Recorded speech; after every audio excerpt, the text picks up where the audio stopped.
Vijay, thank you so much for joining us on call today. Vijay is founder and CEO of VA Celebrations.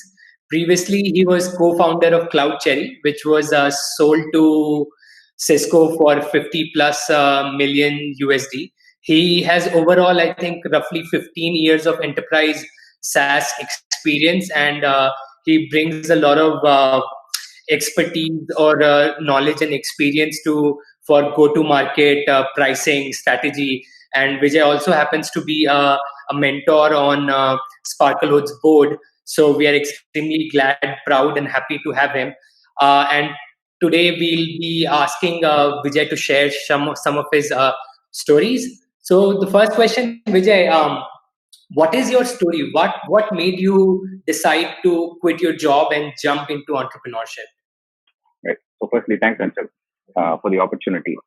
I think to put it right, I didn't quit and jump into an opportunity. I lost my job and I was forced into entrepreneurship, right?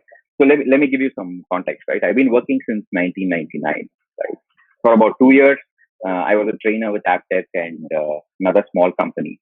By chance, I landed a job with a startup, a product startup, right? So this was UK based.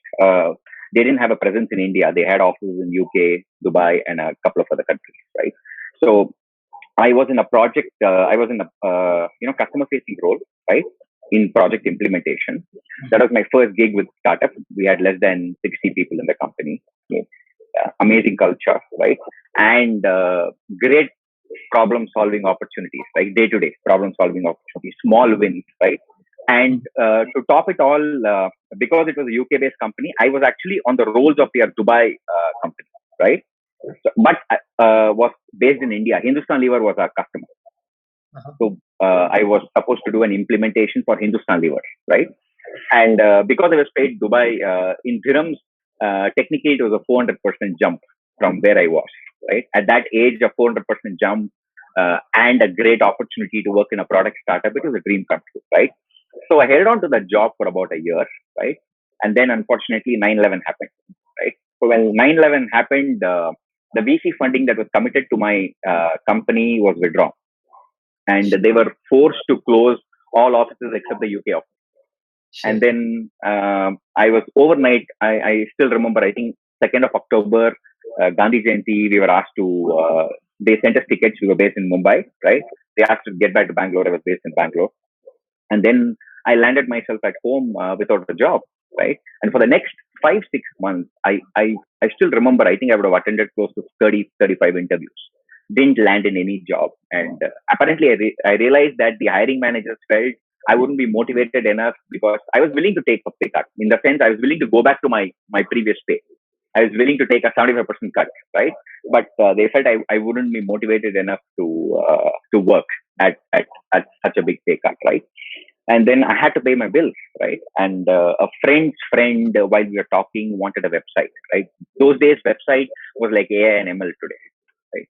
So in a conversation, I had very little idea about website. Of course, I did because I was a trainer and all that stuff, but very little hands-on idea. And I remember quoting him 12 or 13,000, and he immediately agreed and paid me $5,000. So that was the first time I saw money after 5-6 months, right? I got the job done at about $5,000, and then I realized it's a great opportunity. That's how my first stab at entrepreneurship started, right? And then I named the company, and eventually I think I had about 120 customers in Bangalore, right? It was web development, corporate presentations, and it was more around services. You can't call it a startup; it's a small company, right? Just 2 employees, and I was paying the bills, and I was actually making enough to go by, right? So that's how my stab at entrepreneurship started.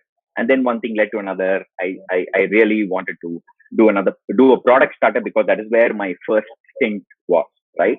In a true startup style. I wanted to do something around the product startup, and that's how the whole thing started. So this is more around, not out of design, but out of default. Okay, so some of it was just luck or bad luck, but that sort of got you into it, right? In hindsight, I'll conclude it's luck. Nice. But while you were doing let's call it, for a lack of better name, a web development company. What was the insight or the gap that you noticed in the market, and which sort of eventually led to CloudCherry? And how did you go about like starting it or approaching it? How were like the first 6 months maybe? Right. So I think these are two different questions, right? So as I said, the first gig that I had was purely in services, and it was because I had to pay my bills, right? But eventually, because I was serving mostly small customers, small and mid-sized customers, right? I realized that half the time I spent in collections. When Okay. you when you work with small companies, you realize it's not easy to get money from them, right?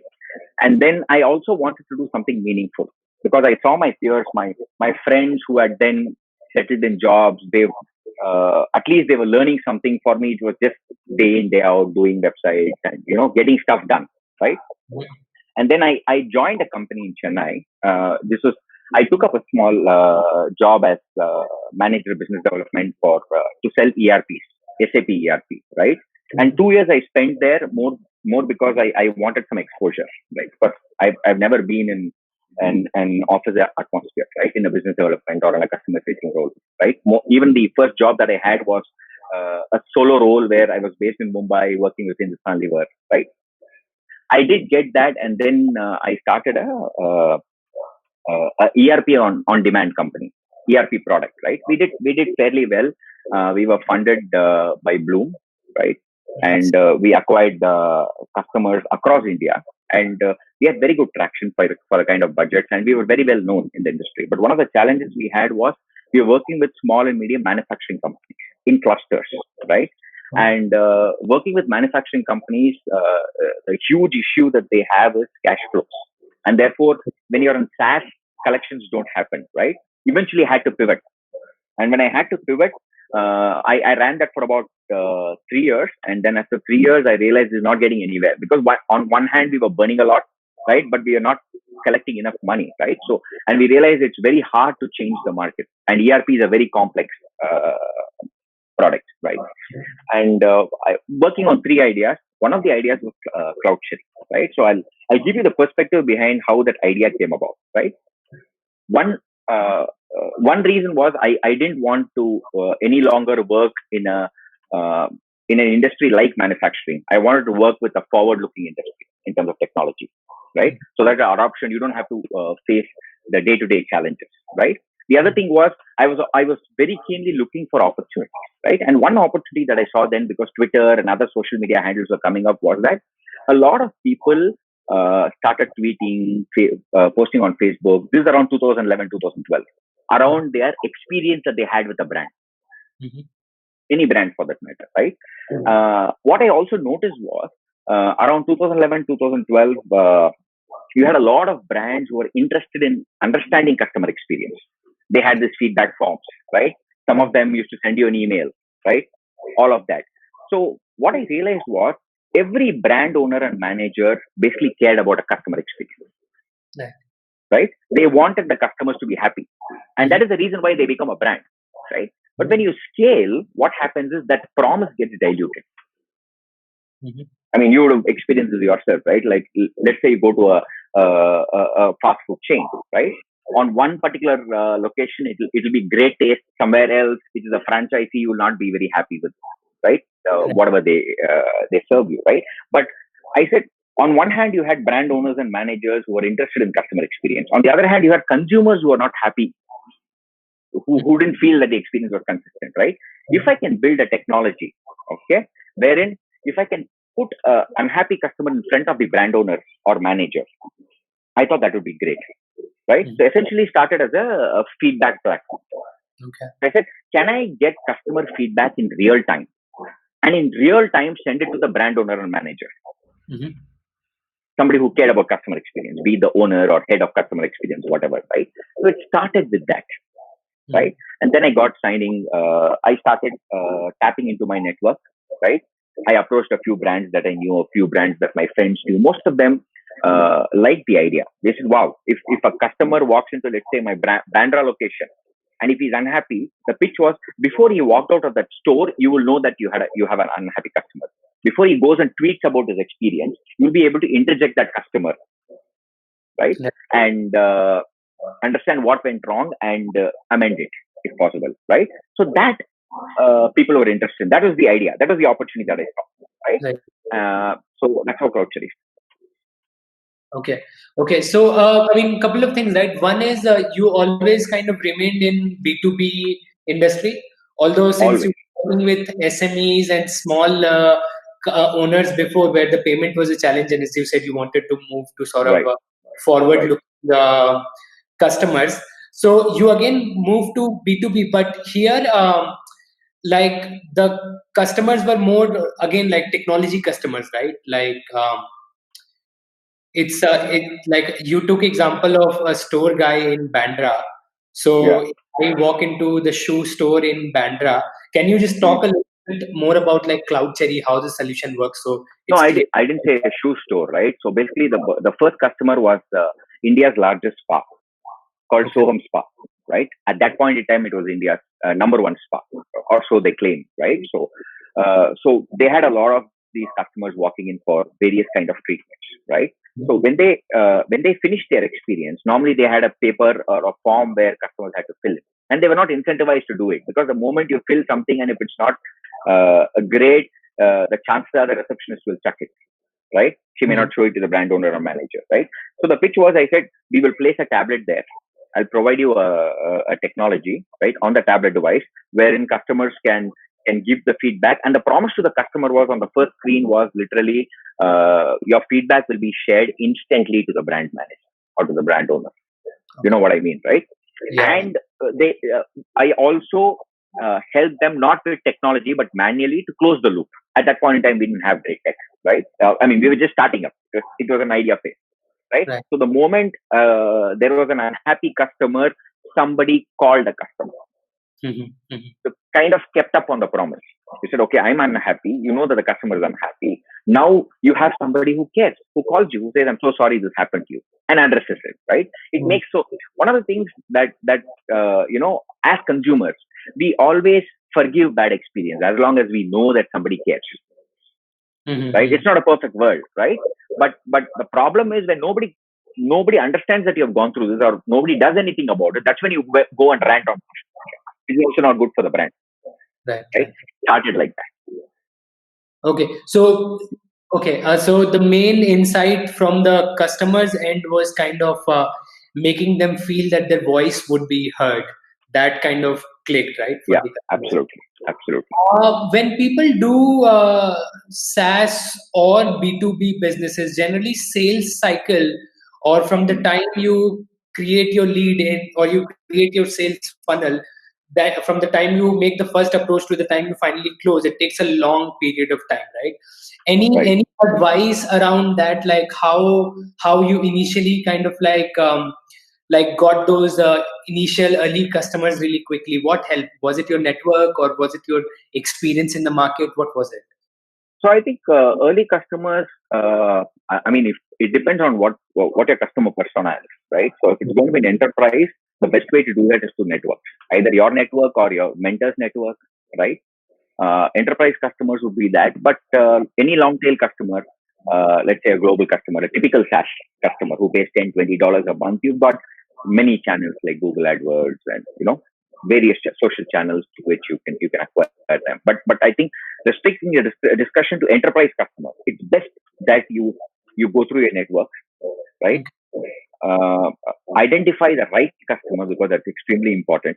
Because early days, the most important thing is you and your team need to feel good about the product and the solution, right? So you want to partner with the right customer. Okay, be very transparent with them. Tell them that we're early, but we're willing to go to amazing lengths to deliver this for you, and work with them, right? Do that with the first 2, 3, or 4 customers, right? Once you do that, you'll get a hang of what is interesting, what will sell, what will not sell, and then you can have a campaign around. You can build a team and all of it. But the first 5 to 10 customers, the founders have to get it. Okay. Using their network or network of your friends, mentors, whatever. Okay. Coming back to again CloudCherry, sort of how the journey or the chapter closed. we know that there is a confidentiality agreement because of which you cannot talk exactly about the deal with Cisco. But any advice for people who are either doing B2B business or enterprise SaaS business, and for them they are eventually viewing exit as the primary goal? Any advice around that? Okay, so I don't think exit can be a primary goal, or I don't think exit can even be a goal, right? Because that's an outcome, right? It's very hard to work towards an exit. In the sense, you start small. Okay, you don't think about an exit. I mean, the question of exit and all that comes once you have investors and other people on board. It's something that happens along the journey, right? So basically, the way I look at it is, you look at an opportunity. You start small, right? You identify a niche. You get a beachhead in a tiny market, right? You start growing from there, right? Mhm. The idea is to ride the opportunity as far as you can, right? Okay. Along the way, these things show. Okay. But at the end of the day, all of us want a positive outcome, a happy outcome, right? Not just for us, but for the stakeholders, employees, all of them, right? So these things happen along the way. So it's more a happening, not a doing. So I think the best way to look at it is to not think about an exit, not think about any of that, right? I'd be lying if I said that I didn't want, or an entrepreneur does not want a startup to succeed. But success can be in many forms, Mhm. right? Idea is, I think it's important that you look at an opportunity, identify a niche, identify what you're really, really good at, and ride it as fast and as far as you can. Everything else will happen along the way, and you'll know what to do, right?